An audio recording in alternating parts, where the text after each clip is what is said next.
I mean, there had to be 10 guys on the plan. Yeah, how many times they choose the Dolphins? So you got Order. Andy, have you taken roll? Yes, we have a quorum. So great. The first item is item number 2, approval of the minutes. Do I have a motion to approve the minutes of August 4th meeting 2025? so moved. Second. There's a motion and a second. Does anybody have any comments or additions for the minutes? Hearing none, all in favor of moving to approve the minutes signify by saying aye. Aye. The same sign opposed. Motion's carried. Item number 3, communications. Andy, do we have anything? No. Okay, great. So we'll move to item 4.1, which is a continuation of the public hearing concerning the planned infill development step 4 precise implementation plan at 2400 East Geneva Street, part of tax parcel XA 4985-1, located in the manufacturing light zoning district with the shoreland overlay to allow for outdoor commercial entertainment for changes to the golf course layout. The applicant is Dave Zakaris, Delavan Lake Lawn LLC. So we'll continue that hearing. If I could have Jackie or Mark begin to talk about this, I'd appreciate it. Great. Good evening. So this is regarding the changes to the golf course layout. The applicant gave an extensive presentation at last month's meeting, so I'll just give a very quick overview of what was presented at that meeting and a few comments from myself, and then we can turn it back to the planning commission for any questions. So this is a PIP, and the proposed changes to the golf course include converting the current regulation 18-hole golf course into a regulation 9-hole golf course. And then they'll be creating a new 9-hole par 3 course, kind of on the south side of the property. That'll be a walking only course. That'll be a faster play course for groups with limited time. That would be walking only, so there's no golf cart paths in that portion of the golf course.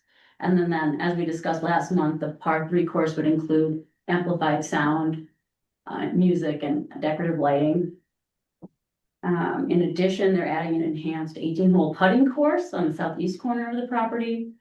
And then they will be replacing and repairing much of the golf course irrigation system, as well as the paved golf course paths to align with the new reconfigured 9-hole regulation 9-hole course on the west side of the golf course. Staff has added suggested conditions of approval, namely requiring amplified music and lighting to end at 9:59 p.m. on Friday and Saturday nights, and then at 10:59 p.m. at all other nights. Last month, we had asked for a few additional pieces of information from Lake Lawn, which has been provided. Included in that is more details about the tree removal as it relates to the environmental corridor. So as you'll see in the staff report, approximately 75 trees will be removed. Some of those could be potentially replaced or relocated, I should say. Real quick, did you mean to say 11:59 p.m. on Friday and Saturday? I did mean to say that, yes. Okay, thank you. Did I say 10? You said 9. No, 11:59 p.m. on Friday and Saturday. Thank you. Appreciate that. All right, back to the trees. So approximately 25 of the trees that will be removed on this plan are currently located in the primary environmental corridor. Lakeland will be replacing many of the trees. Approximately 135 new trees will be planted. Most of those will be outside of the primary environmental corridor, so they won't really be replacing trees within the environmental corridor, but they will be scattering them throughout the golf course site, including sort of along the eastern edge of the new residential that was recently approved as part of the Harbor Club Phase 4. So those trees will serve as a bit of a landscape buffer between the residential and the golf course. Additionally, we talked about lighting at the last meeting. So the applicant has provided information about lighting. All the proposed fixtures will be full cutoff fixtures in compliance with the city's dark sky requirements. None of those fixtures will be pointed towards the lake, but I would imagine we would, properties on the other side of the lake would probably see some light spill over just by nature of seeing that site being lit up. Going to list of conditions. I noted a few of these, but staff is recommending that tree species would be native species that would be successful in this climate and contributing to the native species goals that the city has. Additionally, just confirming that all lighting fixtures need to comply with dark sky requirements. Condition of approval stating that lighting and sound must be extinguished by 11:59 on Friday and Saturday night, 10:59 on other nights. And then the final condition I'll point out is that we're working with the applicant to ensure that no additional documentation is needed from the State Historic Preservation Office regarding the disturbance of burial sites. I think, well, at this point, we just need a letter from the SHPO stating that they're good to proceed. We feel that they are based on what we know, but we would like to see that letter on the file so that we're all set before they disturb the site. With that, staff recommends approval, subject to the conditions included in the staff report. Thank you, Jackie. First, I'd like to ask the board, the commission, if anyone has questions for Jackie.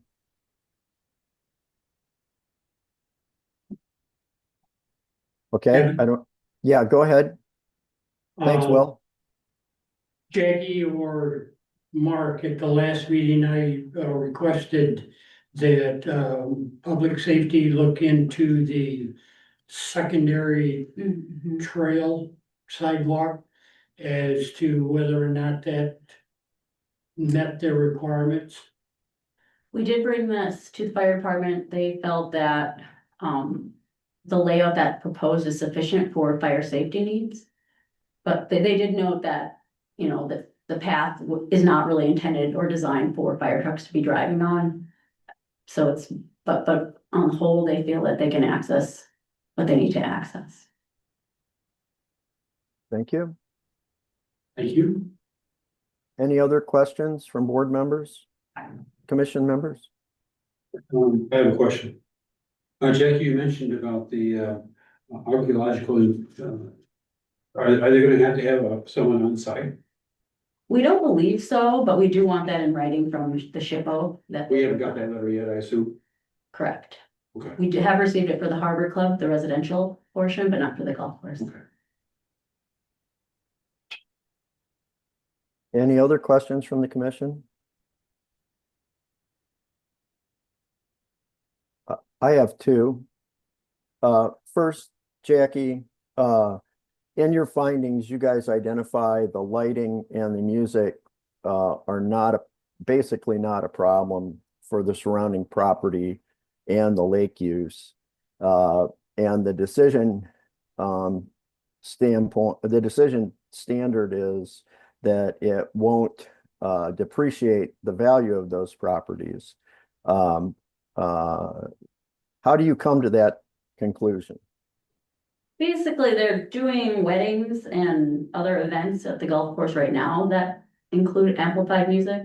And so if we're not finding that those events have been depreciating surrounding properties, then we can expect that we wouldn't see that from this. So that the golf course activity, I mean, the wedding activity doesn't take place in that section, and it doesn't take place next to what is going to be newly developed homes, right? Right. And it says specifically that it will not have an impact upon the development of vacant property, right? It does say that. Yeah, so how do you conclude that there will be no impact? Is it just a simple judgment on your part, or do you do is there It's any? more of a judgment than a quantitative study. Correct. Okay, thank you. Then the second element that I have a question about has to do with the primary environmental corridor. And as I understand, the primary environmental corridor, and in this case, encroachment and tree removal. That really, there are 3 levels of managing primary environmental activity in the state of Wisconsin. The first is the DNR works with local and regional bodies to approve environmental corridor changes. We have a set environmental corridor now.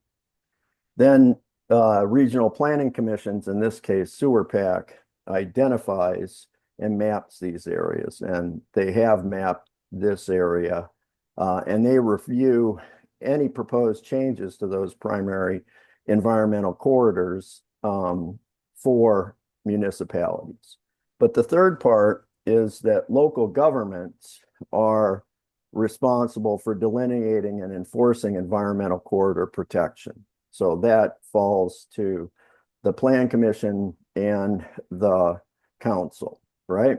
So That's my question is, how come there isn't any mention anywhere, given that our comprehensive plan says, as policy, in the natural resources section, the first item of policy is utilize zoning, subdivision review, and official mapping authority to protect environmental corridors and significant environmental features within the city limits and extraterritorial jurisdiction.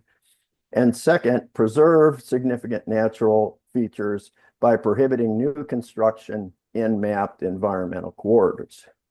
So to me, I'm curious, how come we haven't identified that there is a problem with our comprehensive plan in the disturbance of the environmental corridor here? Well, I would say a couple of things. One is that our zoning ordinance does allow for selective cutting in the environmental corridor, so a removal of a certain amount of trees is allowed under zoning. Yeah, So but that's a little different than planting 4 or 5 golf holes on it, right? So if you move to page 25 of our packet, which satisfies our third step on primary environmental corridors, which identifies that you have to show what happens. In the dark green, the primary environmental corridor demonstrates, which I looked at the Google Maps, now is that stand of oak trees there.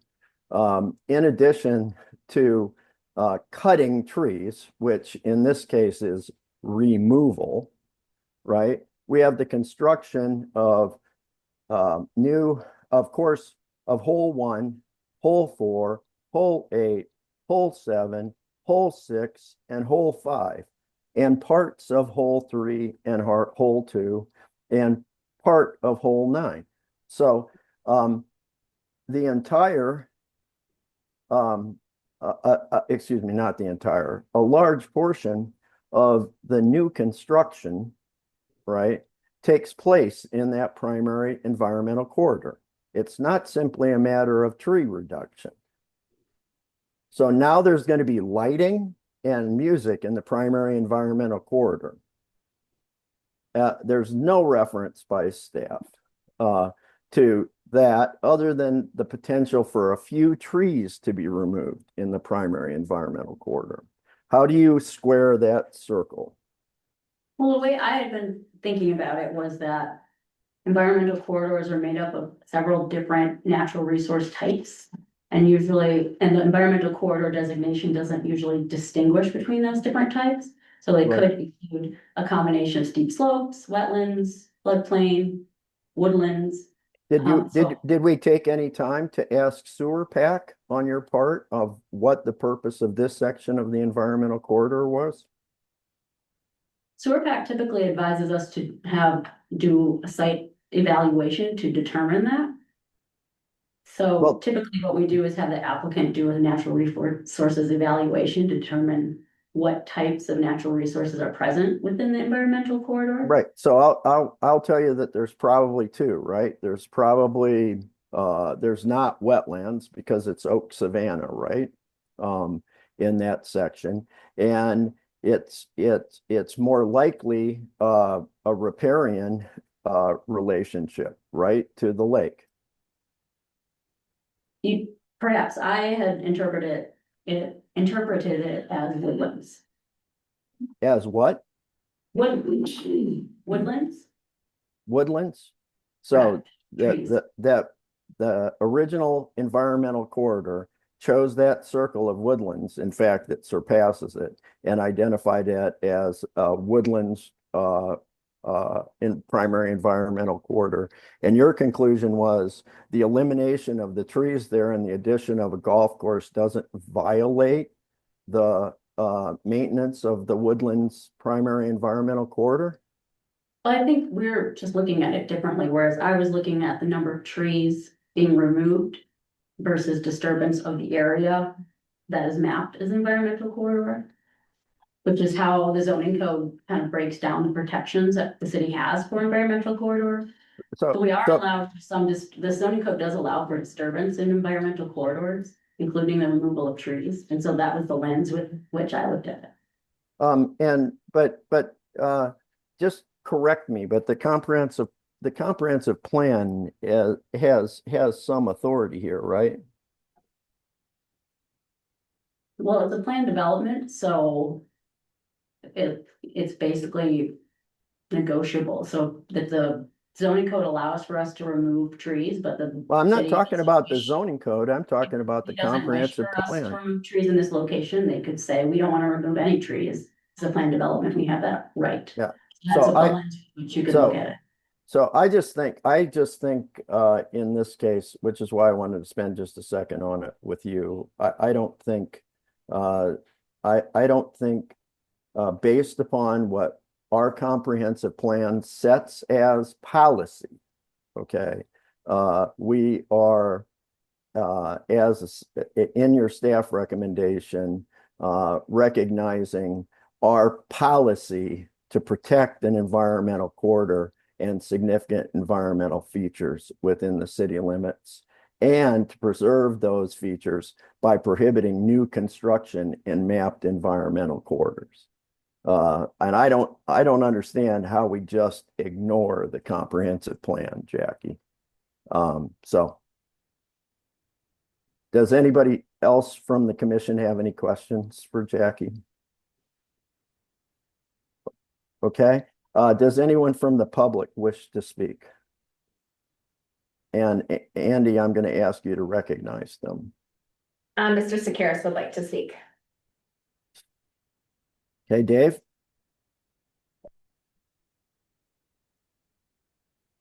Yeah, thank you, Mr. Armstrong.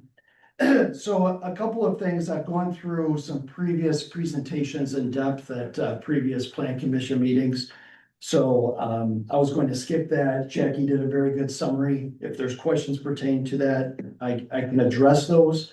I wanted to make a couple of comments of what was just recently discussed. First of all, for the conditions that are listed in the packet, I have no problem with all the conditions that are listed, except for a new one that seemed to be added recently, and that was pertaining to the hours of operation. To be in compliance with the other kind of recreational areas in the city, I was looking to have up to 11:59 PM 7 days a week for the operation. I mean, right now in summer, couple summer months, it is not really even dark till close to 10 o'clock. And if we had some of our last tea times at that point for this lit area, which is gonna be a unique feature in the city, I'm gonna need to extend that beyond 11. We have other events throughout the resort that do go to a time of midnight, which is kind of our quiet hours. Some of that involves music, some of it is other events that take place throughout the resort grounds. Amplified sound, just that term is maybe a little misleading. This isn't gonna be a lot of rock and pop music that's playing loud. This is sound that is going to be either within the lights or around in the rocks around the setting. This is music that you're still gonna be able to hear the play of people that are playing on the course. It's more or less background music. I do not expect to be able to hear the music any more than 300 feet away from where the speakers are. This is very subdued, just adding to the atmosphere, much like we have in different rocks and different music that plays throughout the different areas in the resort. I know it's a little closer to those new homes. The new homes in the phase 4 obviously are people that are knowing that they would be purchasing near a golf course. It's a little different than the phase 1 through 3 on the east side. Those individuals seem to be more advantageous to boating. And these individuals that would be purchasing on this side would have some more golf benefits and are purchasing because they're close to the golf course and they know about that access. We've worked in the emergency access that the fire department in the city had requested. We met with the fire department. They were fine with that access. It is a larger road than a regular cart path that does go through the environmental corridor. It's the only way that we can get that to work. I was quite concerned about how to make that work, but we've segregated that from the regulation 9 from the par 3-9.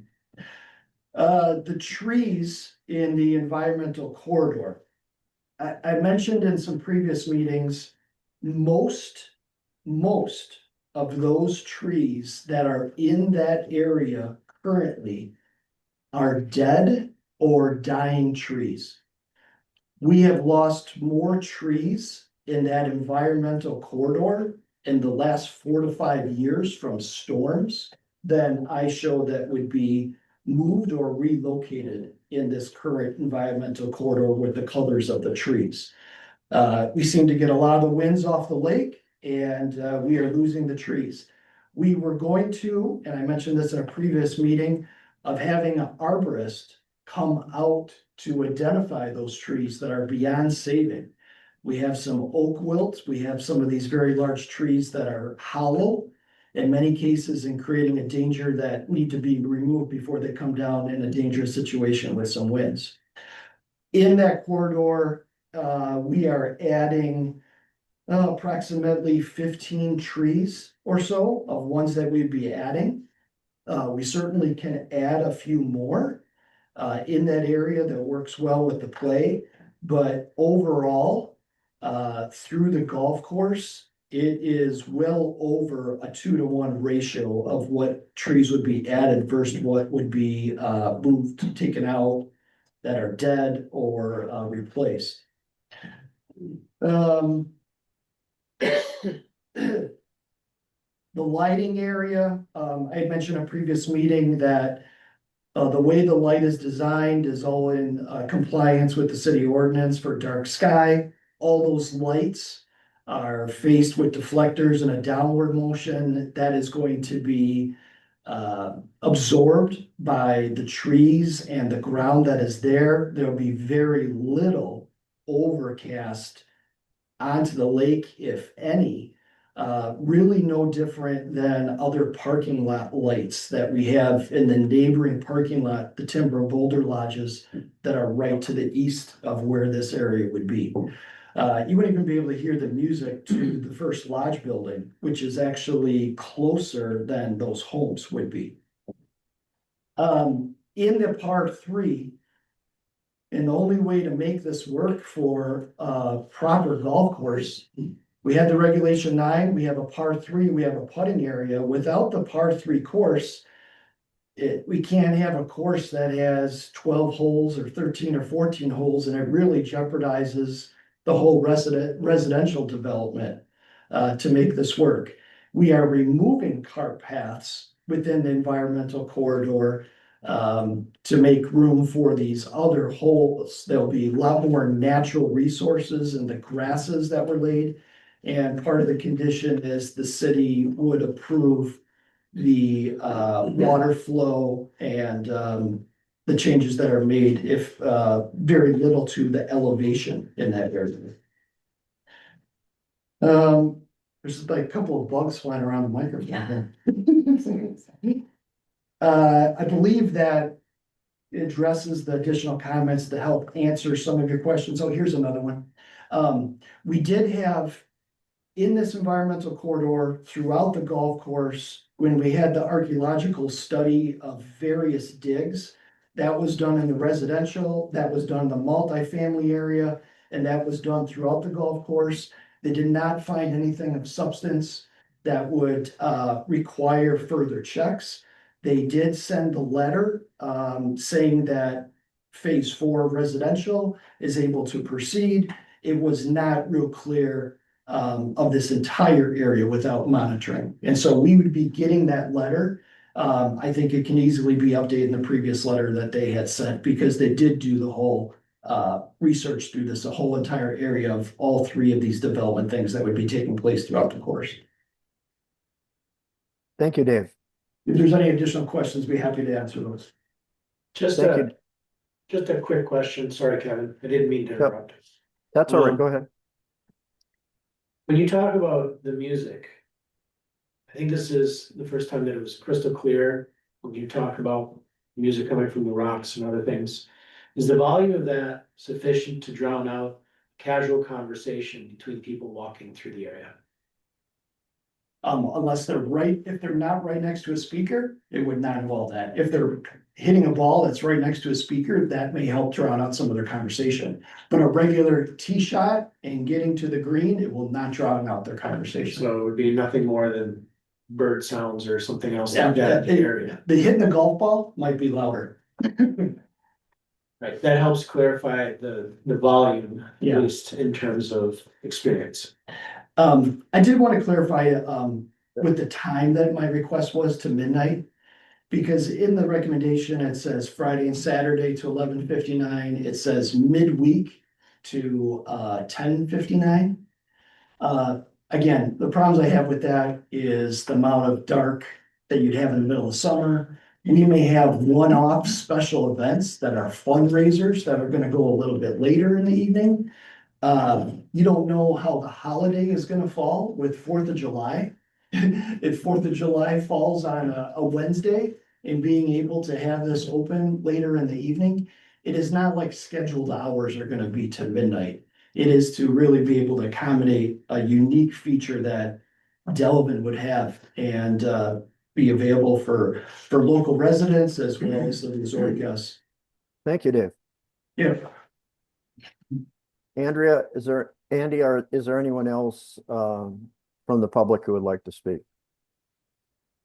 I don't think so. Okay. With that, I'll close the public hearing. We'll move to item 4.2. Consider a planned infill development step 4 precise implementation plan at 2400 East Geneva Street, part of tax parcel XA 49851, located in manufacturing light zoning district with a shoreland overlay to allow for outdoor commercial entertainment for changes in the golf course layout. There are 2 motions. Does anyone want to make a motion?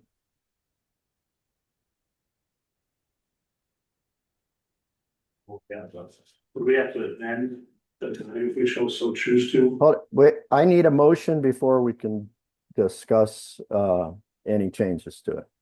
Okay. So I either need a motion to approve or a motion to recommend denial. That was my question.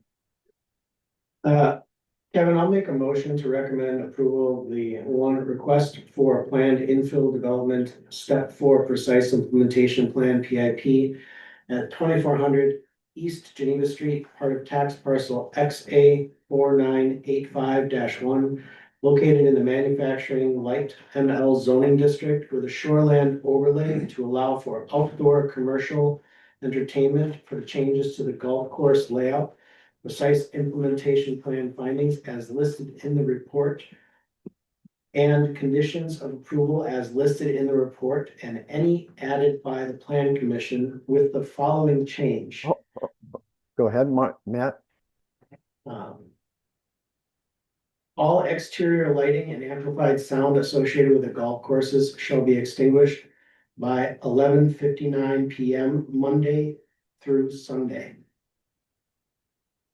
Is there a second? I'll second that. Okay, there's a motion and a second. Is there discussion?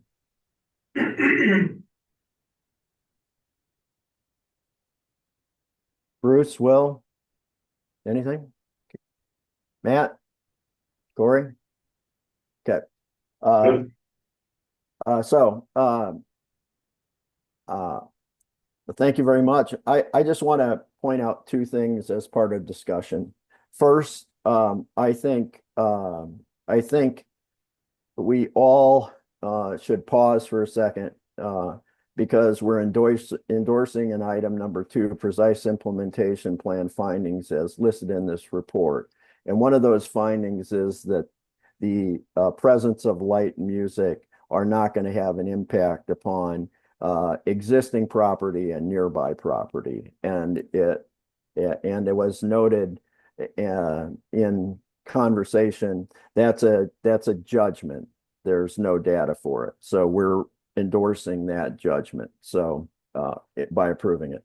Secondly, I do think that the condition, which is I think the 4th condition that says that this use is consistent with our zoning codes, is not accurate.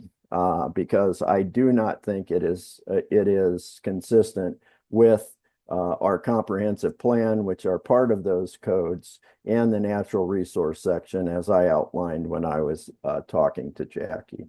That said, we'll move on to a vote. I'm going to ask that this, I'm going to ask all in favor signify by saying aye. Aye. All opposed, same sign, aye. So I rule the motion carried. We'll move on to item number 5. Item number 5.1, public hearing on a request to consider zoning ordinance amendments to section 13.3206 4M to allow for a number of rooms to have occupancy by any individual or family up to 365 days a year in the commercial land use. This being continued from the previous meeting will re-enter the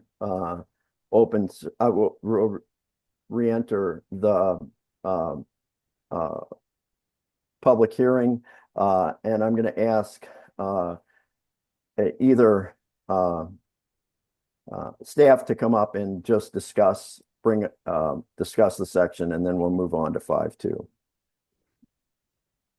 Hello again. So this is a request to consider a zoning ordinance amendment. This is requested by a resident or citizen of Delavan. It's pertaining to our requirements for commercial indoor lodging, which is what the zoning code calls a hotel or motel. Our current code limits the length of stay permitted in a hotel to 180 days in any period of 365 days. If you're staying longer than that, it's considered a residential dwelling unit. And so the idea is that hotel, I believe the idea or the thinking behind the code when it was adopted was that these are really for visitors or people looking for short-term housing or, lodging. And that someone looking for permanent housing would want to seek our residential zoning districts and our single family, multifamily, 2-family residential units. City staff has experienced some issues with permanent residences taking place in some of the city's hotels. Particularly hotel owners, families, and friends occupying one or more rooms that led to quite a number of different more building code requirements in addition to the zoning code requirement, which limits stays to 180 days. And Shannon here with the building inspections, code enforcement services can speak to more to those if you have questions about those. And so staff felt that, when staff became aware that folks were in violation of the 180-day limit, they issued citations that they needed to comply with our zoning code. Subsequently, property owner Delavan Inn has submitted a petition to change our code to allow for some amount of what you might call permanent residence within the hotel. Their suggestion would be up to 5 rooms to allow any individual to stay kind of on a permanent basis in a hotel in Delavan. So staff discussed this. We had a few thoughts, you know, on one hand, I think this is me speaking, but I think there's some advantage to having an on-site manager living there 24 hours. They're always available if something comes up. They have eyes on the property, saying if there's maintenance issues, and in my opinion, it would help keep these properties in good shape. But kind of the question becomes, how many units is appropriate and what number should we allow for permanent residents if we are going to allow that? So with staff discussed it, and staff suggests perhaps 2 rooms would be more appropriate for permanent residents in these rooms. We talked about having a percentage rather than a fixed number.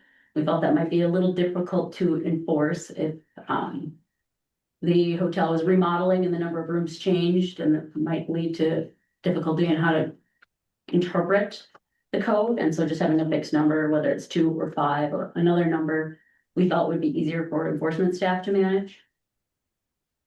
Staff also suggests that rather just than having a certain number of rooms available for permanent residents to just anyone, they should really be limited to the hotel owner or on-site managers that work for the hotel and their household family living in the same unit. So you'll see in your packet, we have 2 different versions of the proposed code amendment. One is basically mirroring the language recommended by the folks from Geneva Inn, and that's what their request is.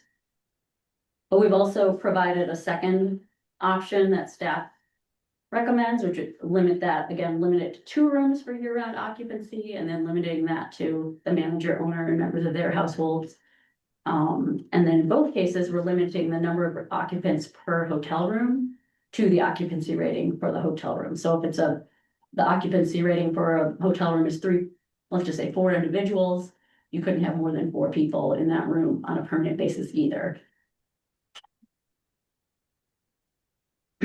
So, I guess the other thing I just wanted to note that if you're going to move approval for either of these proposed changes, to please be clear about which version, whether it's the staff recommended version or the Geneva Inn recommended version, or if you have your own version that you'd like to modify, just so that we're clear on what action is being taken. Thank you, Jackie. Do any commission members have questions for Jackie? I have a couple. Go ahead, Matt.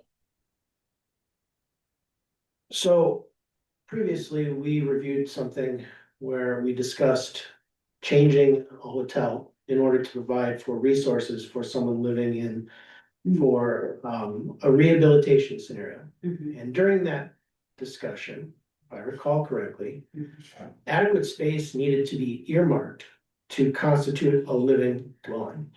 Do these rooms qualify right now as apartments? In terms of square footage? No, in terms of resources, in terms of, do they have a full kitchen? In terms of, do they have dedicated bathrooms, showers, laundry facilities that are earmarked specifically for a resident living there? I can't quite answer that. We didn't really explore that question. These code changes would apply to not just the Delavan Inn, but any hotel room in the city. Correct. So we did not do that deep of a dive. So I think that what you're getting at is kind of the building code question about whether it's sufficient to be a residential dwelling unit and it's under the building code. And I don't know the answer to that. All right. So just a That's second, fine. Matt, just a second, Matt, because the real question there is whether or not these rooms become defined as apartments versus lodging units, right?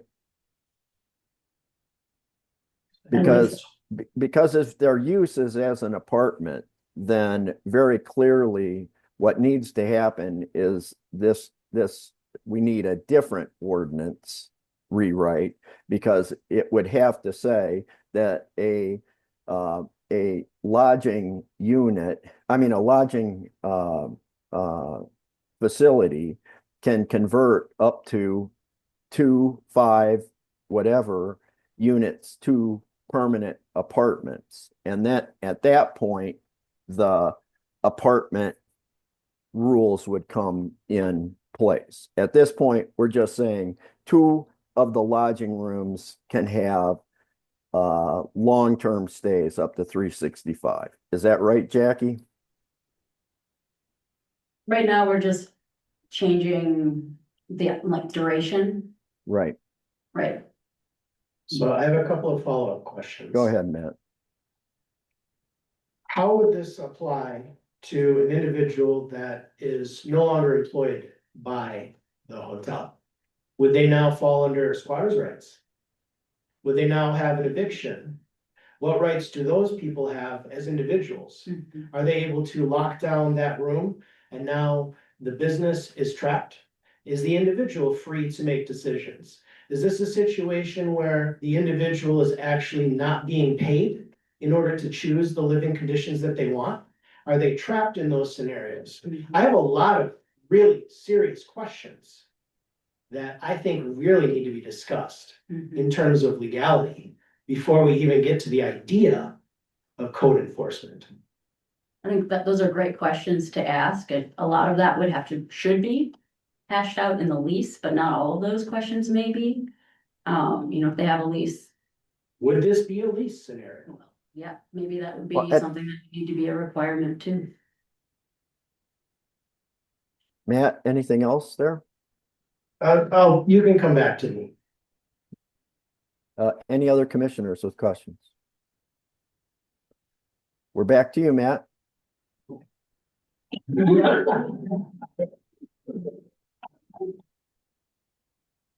I don't have any questions at the moment.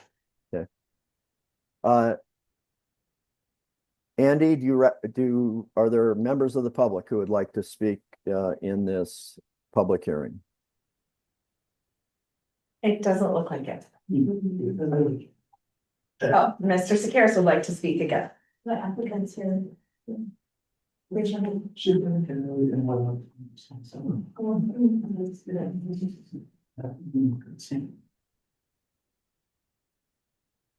He can't see you. Oh, okay, I'm Go looking ahead, at. Dave. I'm Go, sorry. Dave. All right, as long as I'm okay to talk. Until you, I'm sorry, but until you speak, the owl doesn't see you. Okay, all right. Okay. I'll wave my hands too. I know that happens.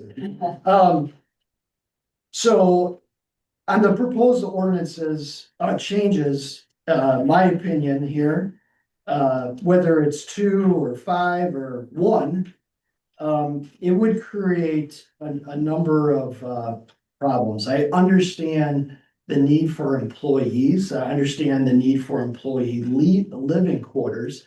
And there's other ways in the city in which we could try to work through some workforce housing.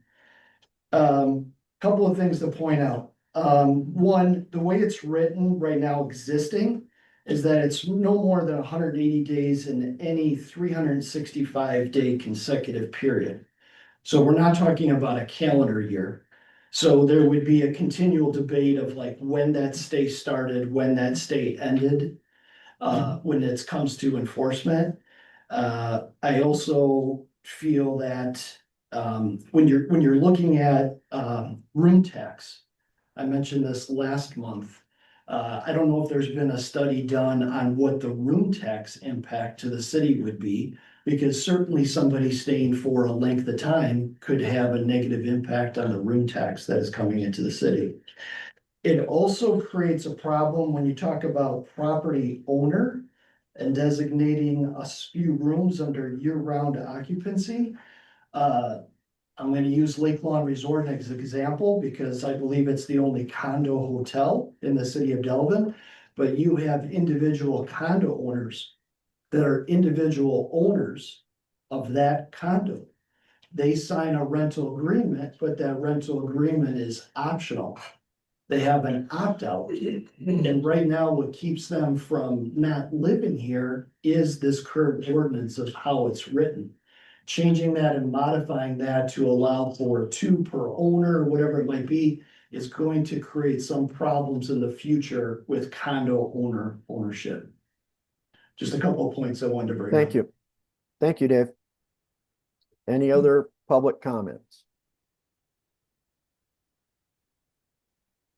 Hearing none, I'll close the public hearing. We'll move to item 5.2, consider a request to consider zoning ordinance amendments to section 13-3-206, parens 4, paren M, to allow for a number of rooms to have occupancy by any individual or family for up to 365 days a year in the commercial land use.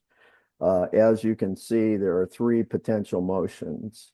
I would entertain a motion to recommend that the Common Council not adopt an amendment to the section of the zoning code if there is a member who wants to make that motion. So moved. Is there a second? There's a motion and a second. Is there any discussion? Yes, ma'am. Yeah. So I outlined a couple of my major concerns, and I don't like the idea that we're creating pathways for potential problems. I want to see growth, and I want to see positive outcomes for the people that live in the city of Delavan and the people that work in the city of Delavan. And I don't feel that changing the code to accommodate this particular idea fits at all. So I will definitely be voting for this. Is there any other comments? Hearing none, all in favor of the motion to recommend that the Common Council not adopt an amendment to section 13-3-206, paren 4, paren M of the zoning code, signify by saying aye. Aye. Aye. Pose same sign. The motion carries. We'll move to item 6.1. Consider exterior awning installation in the downtown historical overlay district for 318, 320, and 324 East Walworth Avenue within the downtown design overlay zoning district. Jackie, are you taking this or Mark for T? I don't know. Okay. Comment. We'll argue about that. You have an application in front of you for downtown design review for 3 different buildings adjacent to Elizabeth's. The Elizabeth's building adjacent to the approval that you just gave last month to the Old Wisco for similar awnings over their doors, including one in the alley on the south side of one of the buildings. Great. They would be black, near black material with no wording on the awnings themselves. Okay. Any questions for Mark? I have a question, and like, Go ahead. materials suitable for their purpose. They are a commercial grade fabric. They'll probably get 8 to 10 years out of the fabric. So it's permanently affixed. It does not come down in the winter time. It stays up year round. So in staff's opinion, they are suitable Correct, yes, for a limited life. yes. Thank you. Any other questions for Mark? I have none. Go ahead. Okay. Hearing no other questions, is there a motion to approve the awnings for 318, 320, and 324 East Walworth Avenue as proposed? I make that motion as proposed. Second. There's a motion and a second. Is there any discussion? Hearing none, all in favor of the motion signify by saying aye. Aye. Aye. Opposed, same sign. Motion carries. We'll now move to item 6.2, consider a 3-lot certified survey map land redivision request of the current platted lot 1 of CSM 4985 being the Lake Lawn Resort property at 2400 East Geneva Street. Mark? In front of you, you have a proposed land division. This would separate out the 2 parcels for the phase 4. And then the future, you guys could call it multifamily? Yeah, sure, phase 5. Phase 5 for the Harbor Club. This would separate those 2 parcels off of the main Lake Lawn Resort property. The applicant is here if you have questions. Mark, in front of us on the motion, there is, two revisions that you suggested, I believe, if you could just review those. The one has to do with the zoning code requires a special setback along North Shore Drive of 100 feet from the center line or 42 feet from the right of way, whichever is greater. Staff felt that that should be noted on the CSM. And the second is having to do with the access to the current condominiums, which are the lodges at Lake Lawn Resort. The current legal access is still shown on the certified survey map, which runs through the golf course, which was the original plan 20 years ago, but it's never been constructed. This CSM would eliminate that, so staff is concerned, and I believe we've gotten a copy of a document that the condo association utilizes the existing entrance off of Highway 50. 2011. 2011? Yeah. Okay, that wasn't quite 20 years. That's the second one was 2011. Okay, I was off a couple of years. does everybody have that? Any questions for Mark? Is there a motion to approve the proposed 3-lot CSM with the following revisions that Mark just reviewed, 1 and 2?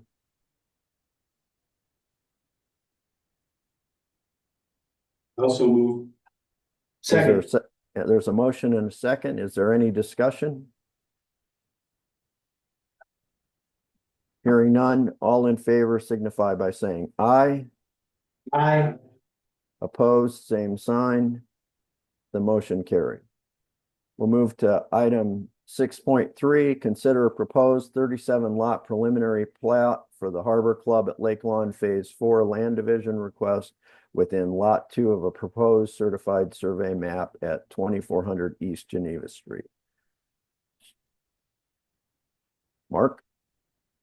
This would be the proposed preliminary plat for Harbor Club Phase 4. This would tie in with the immediately previous certified survey map. The staff had made several recommendations on the early version of this, which we listed in the report. I believe all of those notations or changes have been made on the draft that's in front of you. The only thing that we would suggest is that the approval be subject to if any state approvals are still remaining. So far. Excuse me?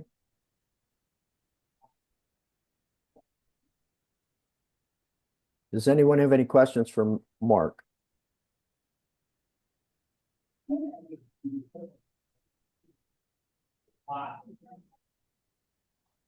Maybe. Kevin, as well. Mark, we have talked several times regarding a public easement along the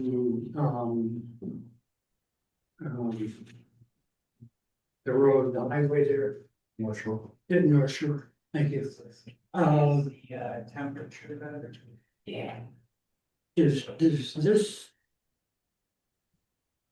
final plat in any way affect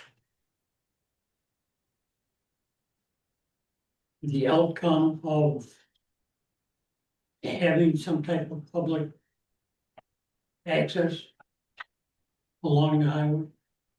The physical construction would be tied into the development agreement. I believe, and we just had the CSM where we talked about having the east or the setback. If you're talking about physically where a walkway may go, I believe that's gonna be tied into the development agreement aspects of the project. And with phase 5. And phase 5, yes. I'm sorry, That would be phase 5, you know, it all ties together with the future phase 5.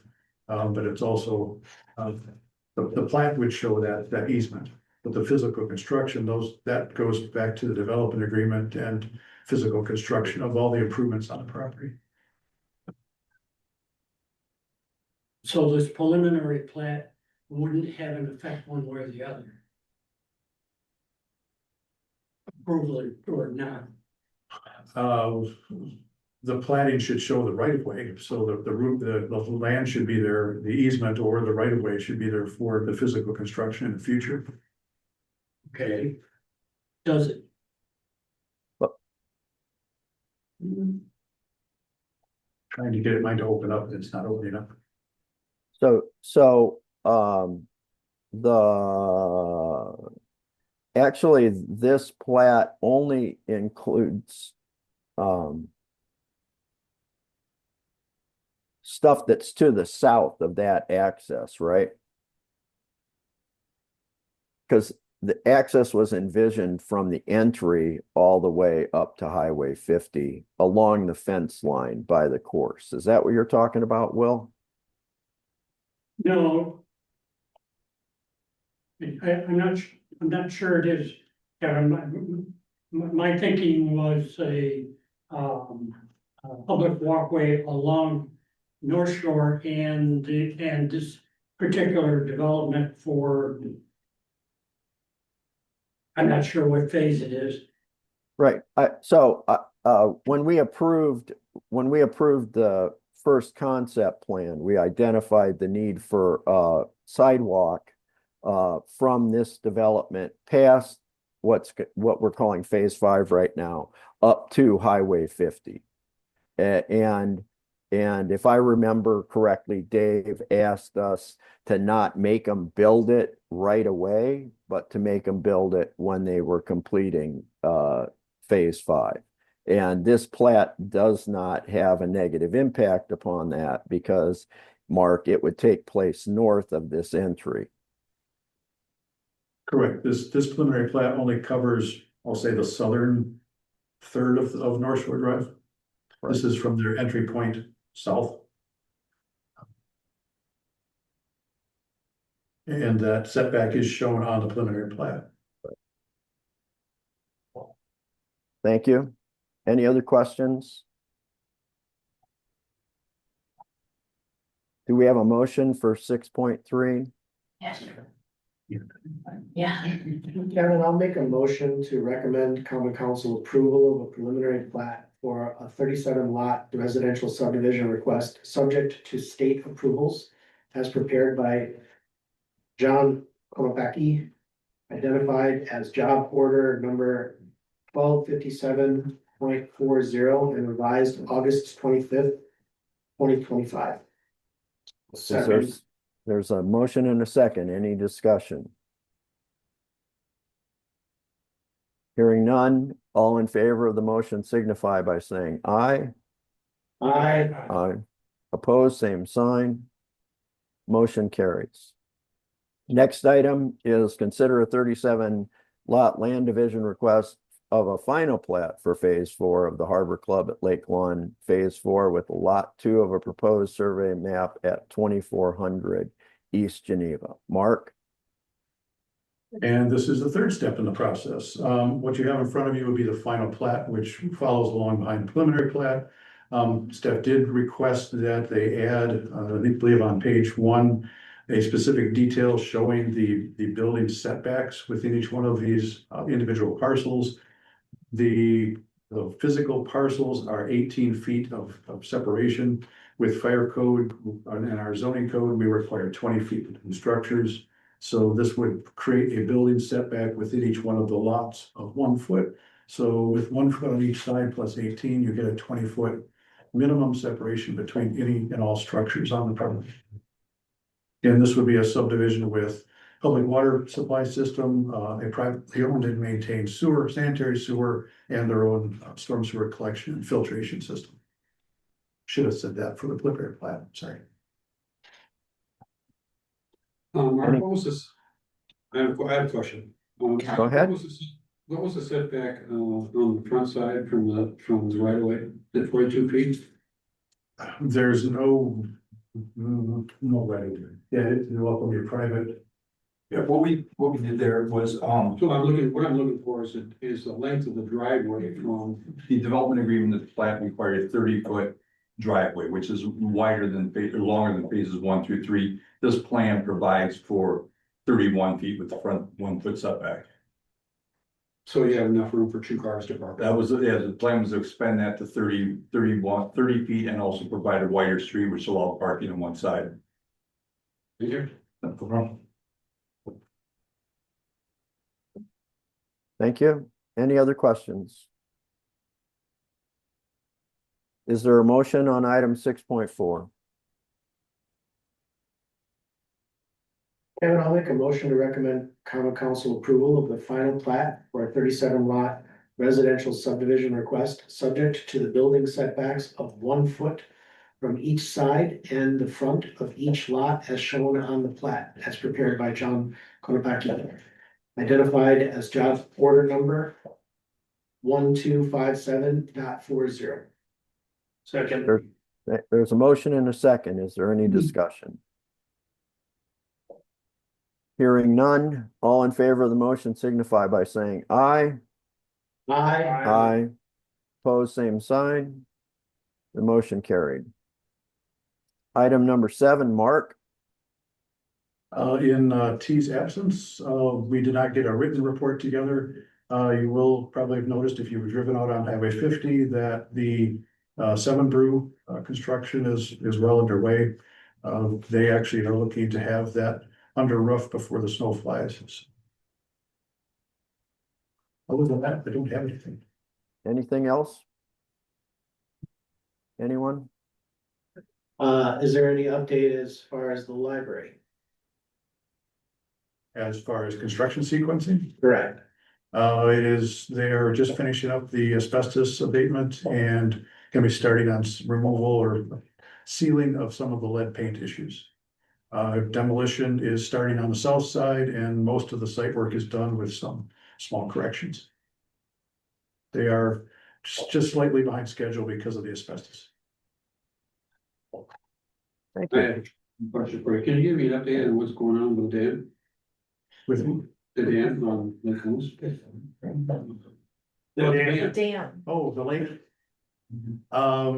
The gates have finally been adjusted to the point where they are operational. The north gate is in, the south gate should be going in this week. And the Lake Comus Commission did spray the weeds in the lake bed again, looking to burn that at the end of this month, September, and begin refilling the lake in the 1st of October. So you're gonna burn that before you, The idea is to burn the material so it removes some of the nutrient loading before we put water back in the lake.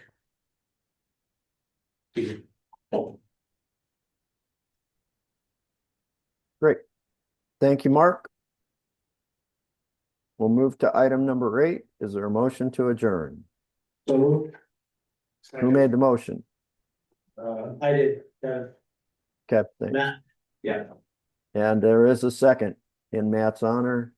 All in favor of the motion to adjourn signify by saying aye. Aye. Meeting is adjourned. Thank you very much.